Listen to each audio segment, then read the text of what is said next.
Hello everyone, তোমরা সবাই কেমন আছো? আশা করি সবাই ভালো আছো। আমিও খুব ভালো আছি।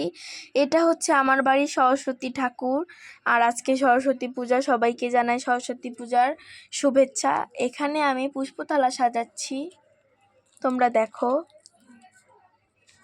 আর এই 4টে থালির মতো একটা জিনিস দিয়ে দিলাম। এটা হচ্ছে একটা পঞ্চামৃত দিয়ে যখন আমরা স্নান করাই তখন এটা দিয়ে স্নান করানো যাবে। আমি আগের ভিডিওতে স্নান করেছি, তোমরা হয়তো দেখেছো। আর এখানে আমি প্যান্ডেল করেছি, দেখেন। তো এখন আসনে কাপড় পাতবো, গাঁদা ফুল দিয়ে প্যান্ডেল করেছি। তারপর আমরা মূর্তি বসিয়ে নিলাম। এগুলো হচ্ছে মূর্তির গহনা। আর এখন কিন্তু আমরা সরস্বতী ঠাকুরকে সাজিয়ে নিয়েছি, আর অনেক সুন্দর লাগছিল ঠাকুরকে। তার জন্যই দেখছেন, তার জন্যই আমরা কিন্তু আরও সৌন্দর্যের জন্য দিয়ে দিয়েছি কয়টা পদ্ম ফুল। এগুলো রাত্রেবেলা কিন্তু লাইট জ্বলে। আর আমি সরস্বতী পূজা উপলক্ষে বানিয়েছি এই দুয়াত কলমটা, ক্লে দিয়ে বানিয়েছি। কেমন হয়েছে কমেন্ট করো। আর এখানে আমি দিয়ে দিচ্ছি ময়দা দিয়ে, ফুল দিয়ে আলপনা। এখানে ঘট বসবে। আর এখানে সব আনা হয়ে গিয়েছে। এক সাইডে সব ধূপ দ্বীপ ছিল, এগুলো সব জ্বালানো হবে পুজোর সময়। আর প্রসাদ দেওয়া হবে। তো ব্লগটা দেখো। এখানে কিন্তু আমরা সব রকমের আগরবাতি ধূপ জ্বালিয়ে নিয়েছি।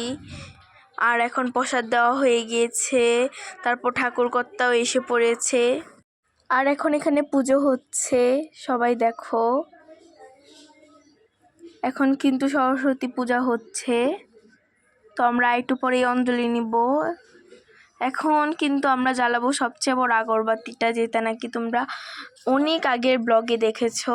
এটা অনেক বড়, পুরো একদিন জ্বলে। আর এটা জ্বালিয়ে দিলাম, অনেক ধোঁয়া হচ্ছিল। তারপর কিন্তু এখনো পূজা চলছিল। এবার কিন্তু সরস্বতী ঠাকুরটা একটু ছোট হয়েছে, কিন্তু অনেক সুন্দর করে সাজানো হয়েছে, তার জন্য আরও বেশি সুন্দর লাগছে। আর এখানে আমি ধূপ জ্বালিয়ে নিলাম, তারপর একটু আরতি করে নিলাম। আর এখন মায়ের চক্ষুদান হচ্ছে, যেটাকে বলে চোখ ফুটানো, সেটা হচ্ছে।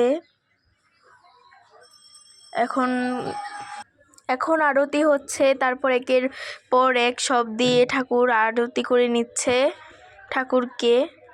একে একে মোম, আগরবাতি, ধূপ সব দিয়ে, প্রদীপ দিয়ে, কিন্তু আগরবাতি দিয়েও কিন্তু আরতি করা হয়েছে। এখন আমি 21 প্রদীপটা ধরিয়ে নিলাম। তারপর আরতি শেষেই হবে অঞ্জলি। তো পুজোটা শেষের দিকে, এখন চামড় দিয়ে আরতি করে নিচ্ছে।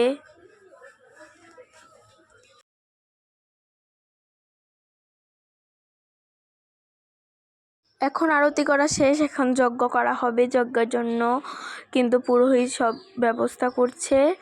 আর এখন যজ্ঞে যেহেতু ঘি লাগে, তার জন্য ঘি দেওয়া হলো। তারপর কিন্তু যজ্ঞ হয়ে গেল। এখন পুরো শেষের দিকে। তারপর আমি চন্দ্রামৃত নিয়ে নিব। চন্দ্রামৃত নেওয়ার আগে অঞ্জলি দিয়ে নিলাম। এখানে আমার ফ্যামিলির সবাই ছিল। এখন আমি অঞ্জলি নিয়েছি, তারপর কিন্তু চন্দ্রামৃত নিয়েছি।